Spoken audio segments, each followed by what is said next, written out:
अस्सलामुअलैकुम, मेरा नाम है जहाज़ेब हाशमी और ये है टोयोटा फॉर्च्यूनर GR 2023 मॉडल। ये टोयोटा फॉर्च्यूनर की सेकंड जनरेशन है जो कि पाकिस्तान में 2016-17 से आना शुरू हुई थी और इस गाड़ी को एक बार फेसलिफ्ट भी किया गया था। फेसलिफ्ट में इसके अंदर कुछ मेजर रिफाइनमेंट्स की गई थी जो कि मैंने ऑलरेडी कवर की हुई हैं कुछ रिव्यूज़ में और आप वो रिव्यूज़ इन आई कार्स में देख सकते हैं। ये स्पेसिफिक कार GR वर्जन है जो कि रिसेंटली ही लॉन्च की गई है टोयोटा की तरफ से 2023 के मार्च अप्रैल में।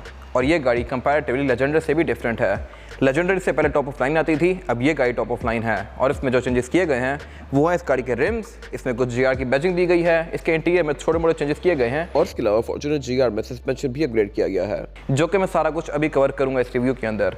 ये स्पेसिफिक कार हार्डली 2 हफ्ते पहले लॉन्च की गई है और अब ये गाड़ी साइकिल मोटरस्पोर्ट्स के पास अवेलेबल है। इस गाड़ी की डिमांड 2,35,00,000 रुपये है। अगर आप ये गाड़ी कंपनी से बुक करते हैं तो ये आपको तकरीबन 5-6 महीने बाद मिलेगी, लेकिन साइकिल मोटरस्पोर्ट पे ये गाड़ी रेडी डिलीवरी है। और अगर आपने इस गाड़ी के बारे में कोई इन्फॉर्मेशन लेनी है तो आप इस दिए गए नंबर पर कॉल कर सकते हैं या फिर आप साइकिल मोटरस्पोर्ट्स को विजिट कर सकते हैं जो कि रावलपिंडी में DSA 2 के गेट 1 के ऑपोजिट लोकेटेड है। यहाँ पे गाड़ियों की सिर्फ बाइंग एंड सेलिंग ही नहीं बल्कि गाड़ियों का काम भी किया जाता है, जैसा कि यहाँ पे गाड़ियों के स्पेयर पार्ट्स भी अवेलेबल होते हैं, फेसलिफ्ट भी अवेलेबल होते हैं और उसके अलावा यहाँ पे tint, wrap, PPF, ceramic coating, paint job सब कुछ किया जाता है। सो गाड़ियों की मॉडिफिकेशंस के लिए एंड बाइंग एंड सेलिंग के लिए cycle motorsports is the place. Overall, it's a great Fortuner and today I'm going to review it. Let's start with the exterior of this car.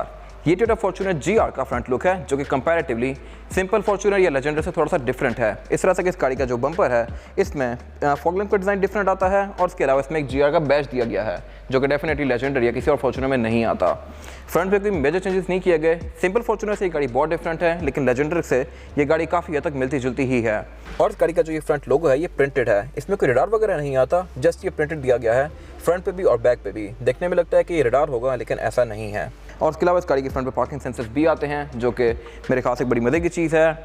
ये कार क्योंकि black में है तो इसके black accents काफ़ी अच्छे से ब्लेंड करें हैं इसके साथ। अगर ये गाड़ी किसी और कलर में होती तो इसमें ये वाले पार्ट्स ब्लैक होते और इसकी लुक ज़्यादा अग्रेसिव होती। खैर हेडलाइट इस गाड़ी की बाइज राउंड वाली आती हैं, DRL इसमें ये दी गई हैं और फॉग लैंप भी इसमें LED वाले आते हैं। फिर नीचे इसकी DRL दी गई हैं जो कि इंडिकेटर में स्विच करती हैं। इसके अलावा यहाँ पे कुछ खास है नहीं। अगर बात की जाए इस गाड़ी की साइड प्रोफाइल की तो ये भी कंपैरेटिवली सिंपल फॉर्च्यूनर या लेजेंड से डिफरेंट है। इस तरह से कि इसके साइड पे जो डोर हैंडल हैं ये क्रोम में नहीं बल्कि ग्लॉस ब्लैक में ही आते हैं। लेजेंडर और सिग्मा दोनों में ये क्रोम में आते हैं।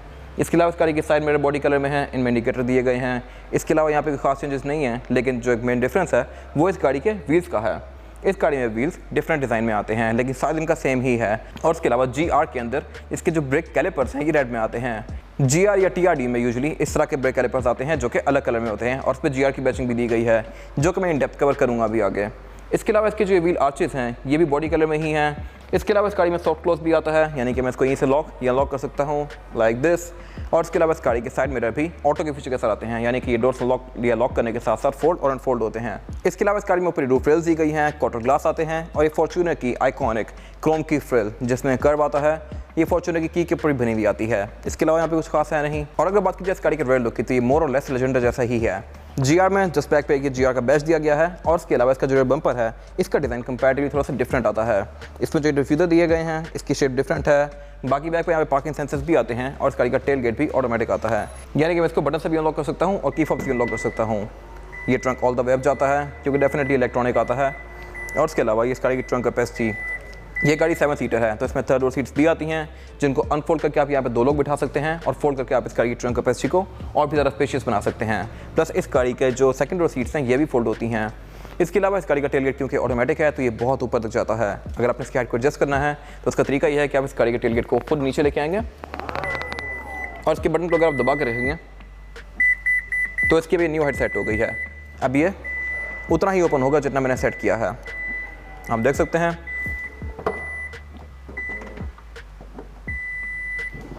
अभी उससे ऊपर नहीं जाएगा सी। और अगर मैं इसकी हाइट को रीसेट करना है तो मैं इसको दोबारा हाथ से ऊपर करूंगा और इसका टेल गेट रिलीज दबा के रखूंगा। अभी इस गाड़ी के टेल गेट की नई हाइट सेट हो गई है। इसमें सिग्मा 4 का साइन नहीं आता जो कि लेजेंडर के अंदर आता होता है। इसमें जस्ट 4x4 दिया गया है और GR दिया गया है। बाकी बैक पे स्पॉइलर आता है, रेयर विंडशील्ड वाइपर आता है, ब्रेक लैंप आता है। इसके अलावा कुछ खास है नहीं। इसके बाद अगर बात की जाए इस गाड़ी के इंटीरियर की तो ये फॉर्च्यूनर GR का इंटीरियर है जिसमें कुछ चीज़ें अच्छी भी की गई हैं और कुछ चीज़ें बुरी भी की गई हैं। अच्छी चीज़ें ये हैं कि इस गाड़ी के इंटीरियर की कलर टोन मेरे ख्याल से बड़ी मज़े ही कर दी गई है। ये ब्लैक और रेड के कॉम्बिनेशन के साथ है। ये पूरा इंटीरियर ब्लैक है, लेकिन इसमें रेड कलर की स्टिचिंग दी गई है जो कि इसको काफ़ी अच्छी लुक दे रही है। इसकी सीट्स में GR की बैजिंग आती है और उसके अलावा इस गाड़ी का जो मीटर है ये भी लुक्स के लिहाज से बड़ा मज़ेदार है। प्लस इस गाड़ी की स्टीयरिंग के अंदर जो GR का बैज दिया गया है ये भी अच्छा लग रहा है। ये अभी मैं डेप्थ कवर करूँगा, लेकिन जो चीज़ यहाँ बुरी की गई है वो ये है कि इसमें से एम्बिएंट लाइटिंग निकाल दी गई है। फॉर्च्यूनर लेजेंडर के अंदर एम्बिएंट लाइटिंग आती थी, डोर्स में भी और डैशबोर्ड में भी, इसमें दोनों में नहीं दी गई। तो ये मेरे ख्याल से एक वियर्ड सी चीज़ है।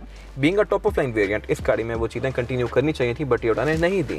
खैर, अगर बात कीजिए इस गाड़ी के स्टीयरिंग व्हील की, तो स्टीयरिंग व्हील इस गाड़ी का 3 स्पोक है, left right spoke different controls दिए गए हैं और स्टीयरिंग के बीच में एक ये GR का बैज दिया गया है जिसको काफ़ी अच्छी लुक दे रहा है। इसके अलावा इसके स्टीयरिंग के अंदर रेड कलर की स्टिचिंग कंटिन्यू करती है और उसके सेंटर में भी एक रेड कलर की स्ट्राइप दी गई है जो कि डेफिनेटली हर GR में आती होती है। इसके अलावा अगर बात की जाए इस गाड़ी के मीटर की, तो मीटर भी फॉर्च्यूनर GR में डिफरेंट आता है। इसकी नीडल्स रेड कलर में हैं और इसके जो मीटर की थीम है ये भी थोड़ी सी डिफरेंट है एज कम्पेयर टू लेजेंडर या सिग्मा। और इसके अलावा इसके बीच में स्क्रीन दी गई है, ये 4.2 इंचेस का हमारी डिस्प्ले है। ये भी काफ़ी इंटरेक्टिव है, लेकिन यहाँ पे कुछ डिफरेंट नहीं आता है एज कम्पेयर टू लेजेंडर या सिग्मा। ये आपको टायर रनिंग रेडियस वगैरह बाकी सारी बेसिक चीज़ें शो करवाता है, ऑटोमेटेड ट्रिप्स वगैरह। इसके अलावा फॉर्च्यूनर GR के अंदर भी पेडल शिफ्टर्स आते हैं जो कि इस गाड़ी में कोई स्पेशल चीज़ नहीं है, ये हर फॉर्च्यूनर में ही आ रहे होते हैं, सिग्मा में, GR में, लेजेंडर में। और उसके अलावा अगर बात की जाए इस गाड़ी के डैशबोर्ड की, तो डैशबोर्ड का इसका जो ऊपर वाला पैनल है ये हर फॉर्च्यूनर की तरह जी प्लास्टिक में है, लेकिन इसके जो ऊपर वाला एरिया है मीटर के ये सॉफ्ट टच पैडिंग की फिनिश में है और इसमें रेड कलर की स्टिचिंग कंटिन्यू की गई है। इसके अलावा इस गाड़ी में एयरबैग्स भी बहुत सारे आते हैं हर फॉर्च्यूनर की तरह, 4 डैशबोर्ड में, बाकी पीछे बहुत सारे हैं। और उसके अलावा बीच में स्क्रीन दी गई है जो कि लेजेंडर या सिग्मा जैसी ही है। साथ इसके जो ये पैनल्स दिए गए हैं ये इस गाड़ी में ब्लैक कलर में हैं और उस पर रेड कलर की स्टिचिंग कंटिन्यू करती है। लेजेंडर में ये बरगंडी में आते हैं, सिग्मा में ये ब्राउन में आते हैं, लेकिन यहाँ से एम्बिएंट लाइटिंग निकाल दी गई है। ये मेरे ख्याल से एक वियर्ड सी चीज़ है। उससे जो क्लाइमेट कंट्रोल दिया गया है, क्लाइमेट कंट्रोल इस गाड़ी में 3 जोन आता है, 2 जोन फ्रंट पे हैं और एक बैक पे है। फिर नीचे वही सारी बेसिक चीज़ें जो कि फॉर्च्यूनर में आती होती हैं, डाउन एसिस्ट कंट्रोल और 4x4 कंट्रोल्स। उससे नीचे जो पैनल है इसके अंदर कार्बन फाइबर दिया गया है जो कि इसकी लुक को अच्छा बना रहा है। पीछे गियर लेवर दिया गया है जो कि बेसिक सही है, इसको आप गियर्स में इस तरह स्विच करेंगे और आप इसको मैनुअली भी चला सकते हैं स्पोर्ट्स में करके। आप इसके गियर्स को यूँ भी शिफ्ट कर सकते हैं और स्टीयरिंग से भी शिफ्ट कर सकते हैं। उससे पीछे इसके ड्राइव मोड्स दिए गए हैं, इको, नॉर्मल और स्पोर्ट का, और उससे पीछे ट्रैक्शन कंट्रोल और डिफरेंशियल लॉकिंग का बटन दिया गया है। हैंड ब्रेक इस गाड़ी में भी मैनुअल ही आती है और इसके अंदर रेड कलर की स्टिचिंग दी गई है। बाकी बैक पे सेंटर कंसोल दिया गया है जो कि नॉर्मल सही है, ये कोई बहुत ज़्यादा स्पेशियस नहीं है। और अगर बात कीजिए इस गाड़ी की सीट्स की, तो सीट्स इस गाड़ी की मेरे ख्याल से ये सबसे बेस्ट हैं अब तक की फॉर्च्यूनर की, लेकिन इसमें GR का बैच दिया गया है ये थोड़ा चीप सा लगता है। सेकंड मोड स्पोर्ट पर कुछ टाइम पहले एक रीवो कन्वर्ट किया गया था GR में और उस पर जो कन्वर्जन की गई थी वो सारे पार्ट्स थाईलैंड के थे, तो उनमें GR के बैजेस आए थे सीट्स में लगाने वाले, वो फिजिकल बैजेस थे, उनकी लुक बहुत अच्छी थी। इसमें ये जस्ट स्टिचिंग की हुई है, मेरे ख्याल से ये बेहतर हो सकती थी। और उसके अलावा अगर बात कीजिए सीट्स की, तो ये सीट्स फैब्रिक और लेदर के कॉम्बिनेशन में है और इस पर जो कलर स्कीम यूज़ की गई है ये ब्लैक और रेड की है। ये सीट्स परफोरेटेड हैं और परफोरेटेड सीट्स के जो होल हैं उनके अंदर रेड कलर का फैब्रिक दिया गया है, तो ये मेरे ख्याल से एक बड़ी मजे की लुक दे रही हैं सीट्स को। इसके अलावा सब कुछ बेसिक है जो कि फॉर्च्यूनर में आता है। Side mirror retractable, all Windows auto, automatic headlights और बाकी बेसिक से वाइपर। स्पीकर इस गाड़ी में 6 आते हैं, 4 डोर्स में और 2 ट्वीटर्स। और इसके अलावा इस गाड़ी का रेडियो मिरर ऑटो डिमिंग वाला है। और इसके अलावा फॉर्च्यूनर GR में जो पुश स्टार्ट है इस पर भी GR की बैचिंग दी गई है, नाइस अटेंशन टू डिटेल। इसके बाद अगर बात कीजिए इस गाड़ी में रेयर पैसेंजर की सीटिंग कैपेसिटी की, तो ये बेसिकली है फॉर्च्यूनर जैसी ही है, नथिंग स्पेशल हियर। यहाँ पे 2 चार्जिंग आउटलेट दिए गए हैं फ़ोन के C2C वाले और उसके अलावा एक 100 वोल्ट का पावर आउटलेट दिया गया है। और इसके अलावा सारी बैक पे बेसिक चीज़ें आती हैं जो कि हर फॉर्च्यूनर में थी। इसका रूफ फुल ब्लैक में है, बैक पे मेरे पास सीटिंग कैपेसिटी का कोई इशू नहीं है और इसके अलावा हेडरूम का भी यहाँ पे कोई इशू नहीं है। फॉर्च्यूनर में, GR में, लेजेंडर में, सिग्मा में सब में ये चीज़ें सेम ही आती हैं, लेकिन इस गाड़ी की सीट्स डुअल कॉम्बिनेशन में है, फैब्रिक और लेदर के। इसके अलावा फॉर्च्यूनर में जो सिल्वर कलर के एक्सेंट्स आते हैं GR के अंदर ये स्मोकी हैं, इसमें ये वाला एरियाज भी स्मोकी दिए हुए हैं। और उसके अलावा इसके जो डोर में फॉर्च्यूनर का बैज आता है ये भी स्मोकी है। इसके अलावा इसमें डोर हैंडल क्रोम में दिए गए हैं। बाकी बैक पे स्पीकर आते हैं, ये सीट्स फोल्डेबल हैं। बाकी सेंटर में सेंटर कंसोल दिया गया है जिसको निकाल के आप इसमें से 2 कप होल्डर एक्सेस कर सकते हैं लाइक दिस। और इसके अलावा इस गाड़ी की रेयर सीट्स भी फोल्डेबल हैं, इनको फोल्ड करके आप इस गाड़ी की ट्रंक कैपेसिटी को और भी ज़्यादा खुला बना सकते हैं। बाकी इस गाड़ी में बैक पे ये 2 एयरवेंट्स भी आते हैं रेयर पैसेंजर्स के लिए, सेकंड रो सीट्स के लिए। इसके अलावा यहाँ पे कुछ खास है नहीं। इसके बाद अगर बात कीजिए इस गाड़ी के इंजन की, तो इंजन फॉर्च्यूनर की इस जनरेशन में 1 GD FTV आता है। प्री फेसलिफ्ट कार में ये इंजन थोड़ा सा कम परफॉर्मेंस प्रोड्यूस करता था जब इस गाड़ी को फेसलिफ्ट किया गया तो इसमें कुछ रिफाइनमेंट्स की गई, इसके टर्बो चार्जर में भी और उसके अलावा इस गाड़ी के इंजन में भी, जिसकी वजह से इस गाड़ी की हॉर्स पावर 25 बढ़ गई थी, 25 फिगर के साथ। पहले ये गाड़ी 176 हॉर्स पावर प्रोड्यूस करती थी, अब ये गाड़ी 201 हॉर्स पावर प्रोड्यूस करती है। ये specific car 201 horse power produce करती है with 500 newton metre of torque, जो कि काफ़ी अच्छा परफॉर्मेंस फिगर है। और उसके अलावा इस गाड़ी में ट्रांसमिशन भी ऑटोमेटिक आती है। इसके अलावा इस गाड़ी में ABS भी दिया गया है, इलेक्ट्रॉनिक पावर स्टीयरिंग दिया गया है, ट्रैक्शन कंट्रोल दिया गया है, और ये वो सारी चीज़ें हैं जो कि इस राइड को अच्छा बना सकती हैं। लेकिन फॉर्च्यूनर GR के अंदर भी इस गाड़ी का बोनट स्टैंड से ही ओपन होता है। ये मेरे ख्याल से एक बड़ी अजीब चीज़ है। अगर ये हाइड्रोलिक से ओपन होता तो बड़ी अच्छी बात थी। GR में भी ये गाड़ी तकरीबन 2.25 करोड़ की है, बट स्टिल इसका बोनट आप हाथ से ओपन करेंगे। बोनट अच्छा खासा भारी भी है और एक अच्छा खासा ऊपर जाता है, तो इसको ओपन करना इतना आसान नहीं है। बाकी इसके अंदर इंस्टॉलेशन दी गई है और इसके अलावा यहाँ पे कुछ खास आता नहीं है। अगर बात की जाए टायर साइज़ की, तो टायर साइज़ जो आता है GR में वो है 265, 60 और 18। इस गाड़ी में 18 इंच का रिम दिया गया है, जो कि मल्टी स्पोक है और स्मोकी सा है। ये फुल ब्लैक भी नहीं है और ग्रे भी नहीं है, ये दरमियान की चीज़ है, जो कि इसको काफ़ी अच्छी लुक दे रही है। और उसका डिज़ाइन भी मेरे ख्याल से अब तक की किसी फॉर्च्यूनर से ज़्यादा बेहतर है।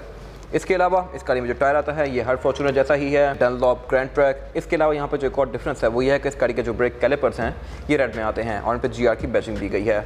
इसके अलावा डिस्क इस गाड़ी की बेसिक सी ही हैं, इसमें कोई खास डिफरेंसेस नहीं दिए गए यहाँ पे। और इसके अलावा इसकी जो हाइट है ये भी ऑलमोस्ट हर फॉर्च्यूनर जैसी ही है। और इसके अलावा फॉर्च्यूनर GR में सस्पेंशन भी अपग्रेड किया गया है। इस गाड़ी में अब मोनो ट्यूब शॉक एब्जॉर्बर्स आते हैं, जो कि कंपैरेटिवली लेजेंडर और सिग्मा के सस्पेंशन से बेहतर हैं। इनमें नाइट्रोजन गैस और ऑयल का कॉम्बिनेशन यूज़ किया जाता है, जो कि इसकी रिस्पॉन्सिवनेस को बेहतर बनाता है। इसके अब कुछ फ़ायदे हैं, और फ़ायदे ये हैं कि ये आपको ऑफ रोडिंग में भी बेहतर परफॉर्मेंस देते हैं और हाई स्पीड्स पर भी ये कंपैरेटिवली थोड़ी बेहतर परफॉर्मेंस देते हैं।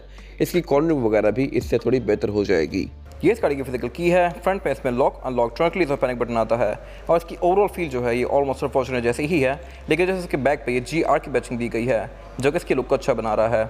ये था आज का रिव्यू। अगर आपको रिव्यू पसंद आया है तो इस रिव्यू को लाइक कीजिए, मेरे चैनल को सब्सक्राइब कीजिए, और अगर आपके पास इस गाड़ी से रिलेटेड कोई भी राय है तो उसको कमेंट सेक्शन में शेयर जरूर कीजिएगा, ताकि वो लोग जो गाड़ी लेने वाले हैं वो आपकी राय से फ़ायदा उठा सकें। अपना ख्याल रखिएगा। Thank you.